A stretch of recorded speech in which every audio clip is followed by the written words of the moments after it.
Very good morning, students. I hope you all are doing well. In this lesson, today we are going to study about primary storage and secondary memory. We must know about primary storage and secondary memory. All these are the memory spaces which are provided in our system to store the data and information. So, primary memory and secondary storages are the spaces in our devices which are used to store some kind of information or data which we give as input in our computer systems. So in this lesson, we are going to learn about few topics, which is computer memory, memory units, types of computer memory, primary memory, and secondary memory. So this is a lesson 1 in which we are going to cover these topics about the memory of our computer system.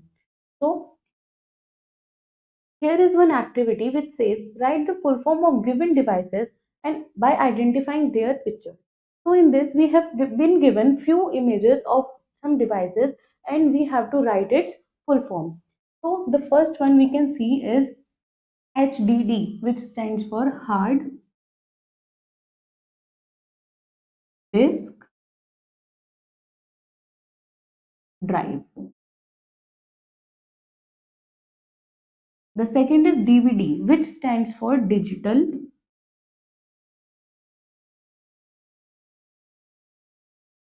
versatile disk. The third is RAM, which stands for random access memory. And the fourth one is ROM, which stands for read only memory.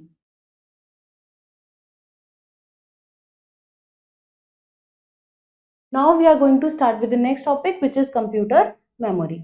कि computer memory होती क्या है? Brain is the most important part of a body. हमें पता है human body का most important part क्या होता है? Brain. It helps us to remember things. उसकी मदद से हम क्या कर सकते हैं? चीजों को रिमेंबर रख सकते हैं, याद रख सकते हैं. It coordinates all the functions of a human body. हमारा ब्रेन क्या करता है? हमारी बॉडी के सारे फंक्शंस को कंट्रोल करता है, कोऑर्डिनेट करता है. Now our brain stores information and helps to recall whenever we need it. तो हमारा ब्रेन क्या करता है? हमारी ब्रेन हमारी इंफॉर्मेशन को स्टोर करता है और हमारे को रिकॉल कराता है जब भी हमें उसकी नीड होती है उस इंफॉर्मेशन की. Now like human being, computer also have memory to store instructions and data. अब ह्यूमन बीइंग्स के जैसे जो हमारा कंप्यूटर है, एक मशीन है, उसके पास भी क्या है? एक मेमोरी है जो क्या करती है? स्टोर करती है इंस्ट्रक्शंस को और डेटा को. CPU is known as the brain of the computer. और ये बात हम सबको पता है कि कंप्यूटर का जो ब्रेन होता है वो क्या होता है? CPU. It receives input through input devices, process the data and stores it in the computers memory. ये क्या करता है? ये हमारे जो कंप्यूटर का ब्रेन है विच इज सीपीयू, वो क्या करता है? इनपुट डिवाइसेस की मदद से इनपुट लेता है, उसको प्रोसेस कराता है और फिर वो उसको स्टोर कर देता है कंप्यूटर की मेमोरी के अंदर. The data storage unit of a computer is called computer memory. यानी कि हमारे कंप्यूटर के अंदर जो डेटा स्टोरेज यूनिट होती है उसको हम क्या कहते हैं? उसको हम कंप्यूटर मेमोरी कहते हैं. It stores data, information and instructions. और वो उस मेमोरी के अंदर हम लोग क्या सेव कर सकते हैं? Data, information and instructions. Let's see storage unit of a computer in detail. Memory units. We remember people by their names and books by their titles. हम लोगों को कैसे याद रखते हैं? By their names. और जो books होती हैं उनको कैसे याद रखते हैं? By their titles. Similarly, computer have memory that remembers data and instructions in the form of units. उसी तरीके से जो हमारा कंप्यूटर है वो क्या करता है? वो उस डेटा को रिमेंबर रखता है. कैसे? उसकी यूनिट्स की मदद से. यानी कि the data which is stored is remembered by the computer in the form of units. Units के फॉर्म में जो कंप्यूटर है वो उस डेटा को रिमेंबर रखता है. A computer can only understand binary language. हमारा जो कंप्यूटर है वो किस तरीके की लैंग्वेज अंडरस्टैंड करता है? Binary language. जैसे ह्यूमन बींग्स कैसे करते हैं? हिंदी, इंग्लिश और जो भी हमारी लैंग्वेज है उसको अंडरस्टैंड करते हैं. ऐसे हमारा जो कंप्यूटर है वो क्या करता है? बाइनरी लैंग्वेज को अंडरस्टैंड करता है. A binary language contains zeros and ones called binary digits or bits.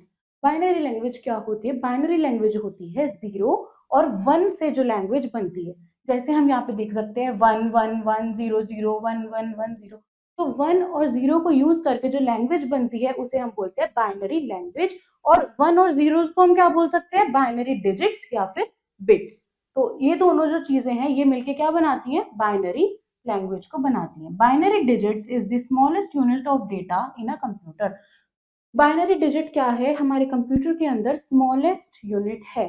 A group of 4 bits is called a nibble.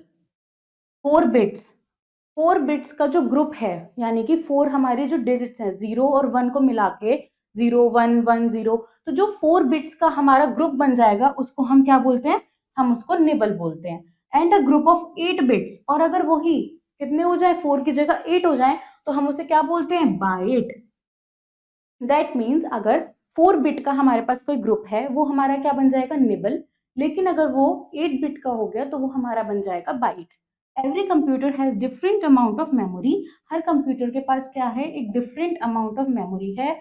It defines that how much data can be stored in a computer. और वो जो उसकी memory है वो हमें क्या बताती है कि एक कंप्यूटर के अंदर कितना अमाउंट ऑफ डेटा हम स्टोर कर सकते हैं। There are other higher units of computer memory. हमारे पास कंप्यूटर मेमोरी की और भी ज्यादा हाई यूनिट्स है। जैसे मैंने आपको बताया कि 4 बिट्स मिला के क्या बनाती हैं? एक निबल बनाती हैं। और 8 बिट्स मिला के क्या बनाती हैं? एक बाइट बनाती हैं। तो उसी हिसाब से जब हम 1024 बाइट्स को लेते हैं तो वो क्या बन जाती है? 1 किलो बाइट। 1024 किलोबाइट मिलके क्या बनाती है? 1 मेगाबाइट। तो ये सब क्या है? ये हायर यूनिट्स है हमारी कंप्यूटर मेमोरी की, कि कितना बिट ऑफ डेटा कितने अमाउंट ऑफ मेमोरी में स्टोर होता है। Now types of computer memory. A computer contains two type of memory, primary memory and secondary memory. हमारे कंप्यूटर के पास कितने तरीके की मेमोरी है? दो तरीके की मेमोरी होती है, प्राइमरी और सेकेंडरी। प्राइमरी मेमोरी के अंदर हमारे पास आ जाता है रैम, रोम। और रैम के फर्दर दो पार्ट्स होते हैं, static RAM and dynamic RAM. और जो सेकेंडरी मेमोरी है उसके अंदर हमें क्या क्या मिल जाता है? Hard disk, CD ROM, DVD, pen drive, memory और क्लाउड स्टोरेज। तो हमारे पास बेसिकली क्या है? कंप्यूटर की मेमोरी है जिसमें हमारे पास दो टाइप्स हैं, प्राइमरी और सेकेंडरी। प्राइमरी के अंदर हमारे पास है रैम, रोम। और रैम कितने टाइप्स का है? स्टैटिक और डायनेमिक। और सेकेंडरी में हमारे पास आ जाता है hard disk, CD ROM, DVD, जो भी हमारी हार्डवेयर होते हैं वो हमारे सेकेंडरी मेमोरी में आ जाते हैं। Now primary memory. Primary memory is a segment of computer memory that can be accessed directly by the CPU. Primary memory क्या होती है? प्राइमरी मेमोरी कंप्यूटर का एक ऐसा सेगमेंट है जिस मेमोरी को हम डायरेक्टली एक्सेस कर सकते हैं with the help of CPU. तो यानी कि जो भी मेमोरी हमारी डायरेक्टली सीपीयू की मदद से एक्सेस हो सकती है उस मेमोरी को हम बोलते हैं primary memory. It is also known as main memory और द इंटरनल मेमोरी। और प्राइमरी मेमोरी को हम क्या बोल सकते हैं? मेन मेमोरी या फिर internal memory. It is a form of inbuilt memory which is fixed inside the computer. ये क्या है? ये एक फॉर्म ऑफ इनबिल्ट मेमोरी है, मतलब ऑलरेडी बिल्डेड मेमोरी है। कहाँ पे? Inside the CPU. It is temporary memory. It holds data on which computer is currently working. ये एक टेम्पररी मेमोरी है जो क्या करती है? उस डेटा को होल्ड करती है जिसपे हमारा कंप्यूटर क्या कर रहा है? करंटली काम कर रहा है। तो जिस डेटा पे हमारा कंप्यूटर प्रेजेंट में काम कर रहा है वो कौन होल्ड करता है? प्राइमरी मेमोरी होल्ड करता है। The minimum size of a primary memory is 256 megabyte. तो जो हमारी प्राइमरी मेमोरी का मिनिमम साइज होता है कि इतनी होगी ही होगी, वो होता है 256 MB। Primary memory can be divided into two types, RAM and ROM. हमने ऊपर पढ़ा कि प्राइमरी मेमोरी में क्या क्या होता है? रैम और ROM. Now RAM stands for random access memory. RAM is volatile in nature. RAM क्या है? RAM volatile है नेचर में। It loses its content when the power is switched off. मतलब volatile होने का मतलब ये है कि अगर हमारा जो हमारी पास से अगर पावर चली जाती है, पावर स्विच ऑफ हो जाती है, तो हमारा जितना भी कंटेंट है वो हम लूज कर देंगे। दैट मीन्स रैम क्या है, वॉलेटाइल इन नेचर, कि अगर पावर सप्लाई चली जाती है तो हमारा जो कंटेंट है, हमारा जो डेटा है वो क्या हो जाएगा, खो जाएगा, वो वहां से हट जाएगा। RAM refers to read and write memory. RAM का मतलब क्या होता है, read and write memory. When we start the computer, fixed files get loaded from the storage devices. जब भी हम अपना कंप्यूटर स्टार्ट करते हैं तो क्या होता है, जो फिक्स्ड फाइल्स होती हैं वो लोड होती हैं कहाँ से, स्टोरेज डिवाइसेस से, called hard disk into RAM. These files store in RAM for as long as the computer is working. और ये फाइल्स हमारे RAM में तब तक स्टोर रहती हैं as long as हम उस पर क्या कर रहे हैं, काम कर रहे हैं। The program execute on the computer also gets stored in RAM temporarily till the time computer is working. और जो भी प्रोग्राम है जो एग्जीक्यूट होना है हमारे कंप्यूटर पे, वो भी क्या होता है, टेम्परेरीली स्टोर हो जाता है। कब तक के लिए, जब तक हमारा कंप्यूटर उस पर काम कर रहा है। RAM is also divided into two parts. RAM के भी क्या होते हैं, दो पार्ट्स होते हैं, which is static RAM और SRAM या फिर dynamic RAM और DRAM. So we have two types of RAM, which is static and dynamic. Now what is static RAM? It is made up of several transistors that form a latch. जो static RAM होती है वो कुछ transistor से मिलकर बनी हुई है, जो क्या बनाती है, एक लैच को फॉर्म करती है। This latch stores each bit of data. और ये जो लैच हमने क्रिएट किया है ये क्या करता है, ये ईच बिट ऑफ डेटा को स्टोर करता है। They are expensive and consume more power. और ये कैसे होते हैं, ये एक्सपेंसिव होते हैं और इनको हाई पावर की रिक्वायरमेंट होती है। Now dynamic RAM, it uses a capacitor to store each bit. अब डायनेमिक रैम को क्या चाहिए, एक कैपेसिटर चाहिए जो क्या कर सके, एक एक बिट को इजीली स्टोर कर सके। It stores information for very short time even though the power supply is on. इसमें क्या होता है डायनेमिक रैम में, कि अगर हमारी पावर ऑन है तब भी ये कुछ शॉर्टर पीरियड ऑफ टाइम के लिए क्या करती है, हमारे इंफॉर्मेशन को स्टोर करती है। The dynamic RAM is cheaper than static RAM. और डायनेमिक रैम कैसी होती है, चीपर होती है स्टैटिक रैम से, क्योंकि हमें पता है कि स्टैटिक रैम क्या है, एक्सपेंसिव है due to the formation of latch. Now ROM, which is read only memory. ROM क्या होता है, ROM is non volatile memory, that is its contents are not lost even when the power is switched off. Now read only memory में क्या होता है, ये non volatile memory है। हमने पढ़ा कि RAM क्या है, एक volatile memory, और ROM क्या है, एक non volatile memory, which means अगर हमारी पावर चली जाती है, लाइट चली जाती है, स्विच ऑफ हो जाती है, तो भी हम क्या करेंगे, अपना जो कंटेंट है उसको लूज नहीं करेंगे। हमारा जो डेटा, हमारी जो इंफॉर्मेशन है वो एज इट इज स्टोर्ड रहेगी, वो हम उसको खोएंगे नहीं, even when the power is switched off. So that's why ROM is a non volatile memory. It is memory from which the information can only be read. और ये एक ऐसी मेमोरी है जिसमें हम इंफॉर्मेशन को सिर्फ रीड कर सकते हैं, क्योंकि इसका नाम ही है read only memory. The data on ROM chips cannot be modified.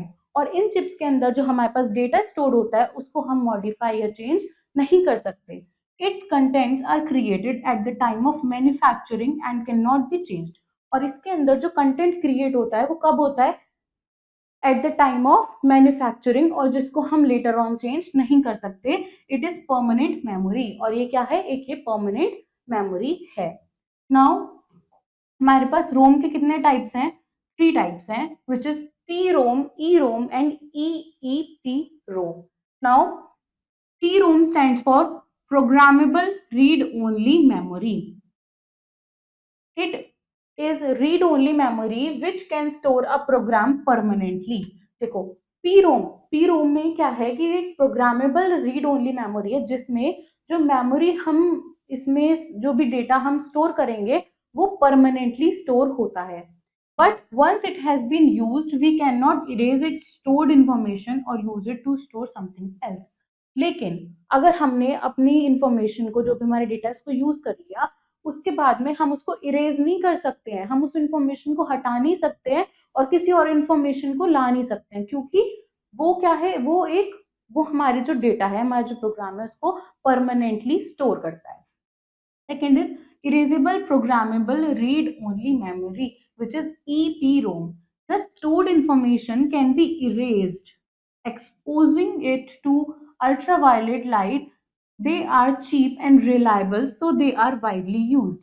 अब इसमें क्या होता है, ये एक इरेजेबल मेमोरी है, मतलब यहाँ पे हम क्या कर सकते हैं, अल्ट्रावायलेट लाइट को यूज करके हम डेटा को इरेज कर सकते हैं, और ये क्या है, ये चीप है और रिलायबल हैं, जिसकी वजह से ये वाइडली यूज किए जाते हैं. Now the third is electrically erasable programmable read only memory which is EEPROM.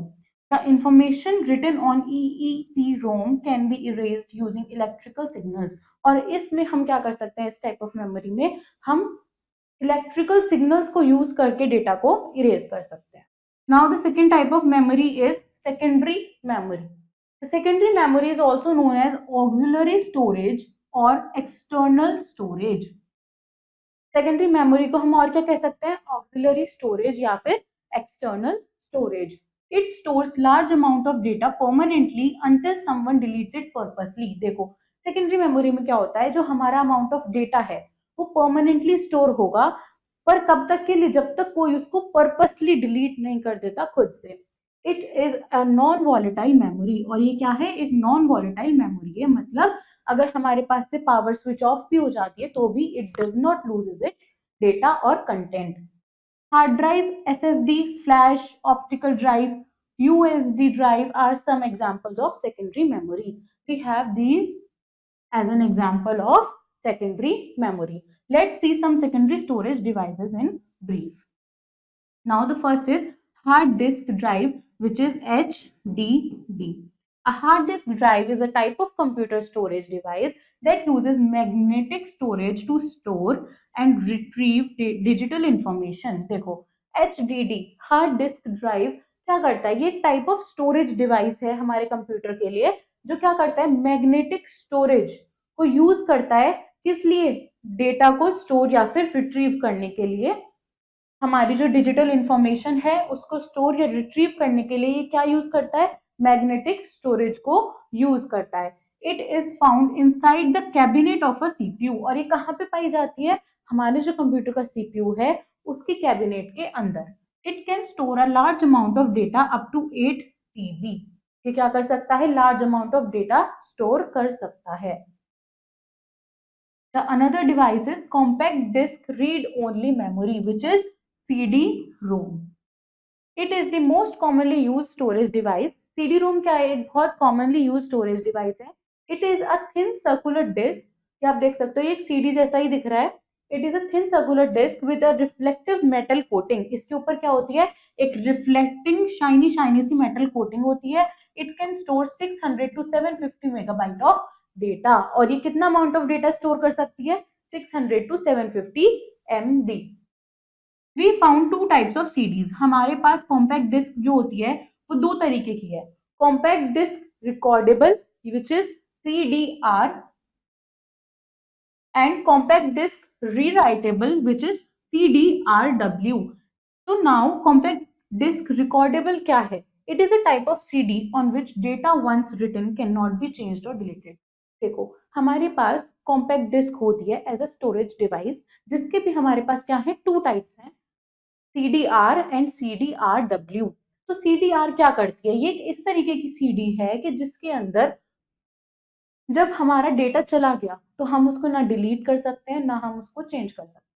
But compact disc rewritable में क्या होता है, ये एक टाइप ऑफ CD है जिसके अंदर जो डेटा है वो इरेज भी कर सकते हैं हम और रीराइट भी कर सकते हैं. तो हमारे पास ये दो टाइप की CD अवेलेबल होती है. नाउ डिजिटल वर्सेटाइल डिस्क और digital video disc which is DVD. हम लोगों ने बहुत कॉमनली इसका नेम सुना है. It looks like CD. DVD भी कैसा दिखता है, CD के जैसा दिखता है, but can store much more data. हम CD में 600 to 750 megabyte of data store कर सकते हैं, लेकिन हम DVD में 4.7 GB टू 17 GB तक का हम अपना डेटा स्टोर कर सकते हैं. मतलब DVD भी एक टाइप ऑफ CD ही है, रिजेंबल भी करता है, बट ये क्या करता है, CD से ज्यादा अमाउंट ऑफ डेटा को स्टोर करता है.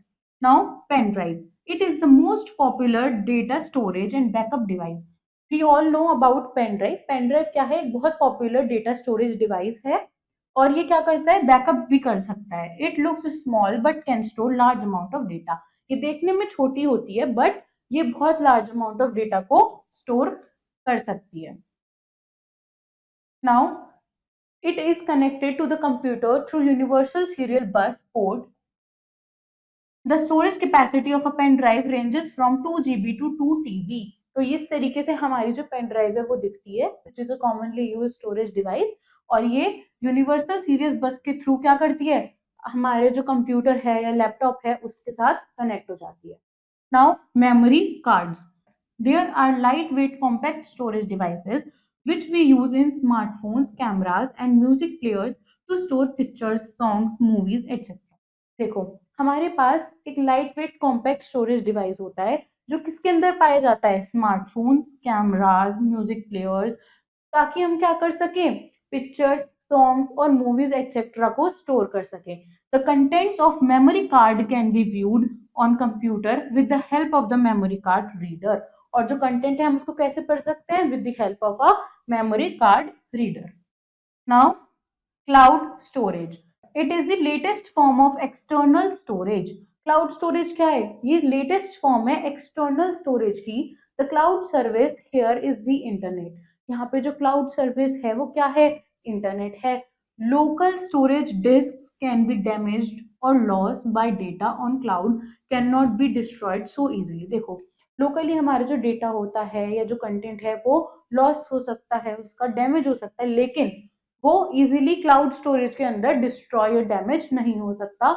You can access data anywhere and from any device by user name and password. तो क्लाउड स्टोरेज में हमारे पास क्या फैसिलिटी होती है कि हमें यहाँ पे एक यूजर नेम और पासवर्ड प्रोवाइड होता है जिसकी मदद से हम किसी भी डिवाइस में क्या कर सकते हैं? अपने डेटा को एक्सेस कर सकते हैं। तो आई होप स्टूडेंट्स आपको लेसन अच्छे से समझ में आया होगा। Do revise the chapter and complete the book exercises. I will see you in your next video. Till then, take care.